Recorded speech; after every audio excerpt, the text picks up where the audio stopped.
Udip dalam dunia benar dua cawa. Perut berdrawak ibadah benar. Menyenang-menang tagai harga. Udip bertanya di dalamnya.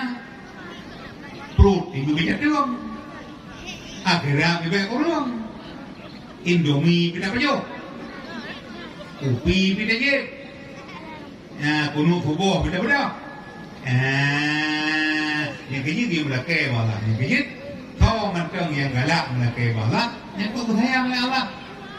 Yang kejit nabi-nabi, rasul-rasul cukup bersayang oleh Allah. Bahkan Bandung Nabi, bahkan Bandung Rasul bersayang oleh Allah. Karena Bandung Nabi, Bandung Rasul kemati. Pua mana kemati?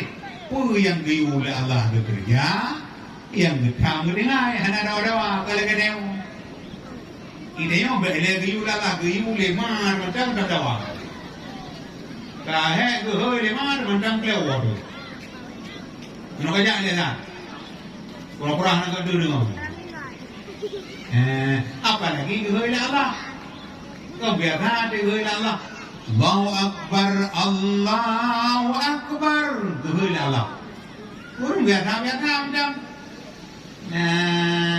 Lagi hana tu. Yang pada pegang pula.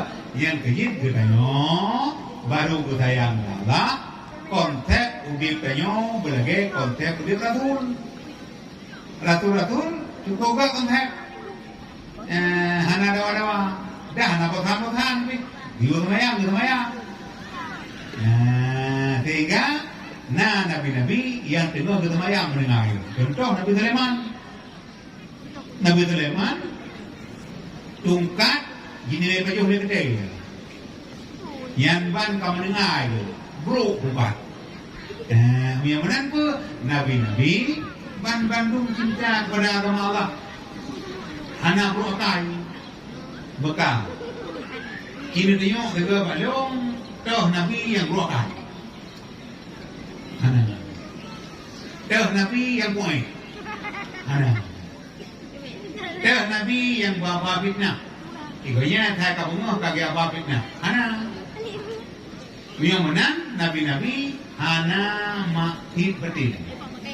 Jadi nabi-nabi hana mati betin. Tu mana mati betin punya? Betin. Maka yang paling bahaya dalam dunianya mak penyakit betin. Durakai, sombong, maju, jemaah, ria, Yang miona dalam kampungnya hana mati. Thứ là kampung yo na tala tido mencang urun kampung yang berotai. Nyan kampung kayo hanaman.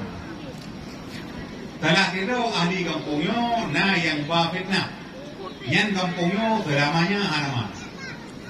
Tapi kampung yo pakon aman, pakon got, pakon jerok karena kampung yo hana yang berotai.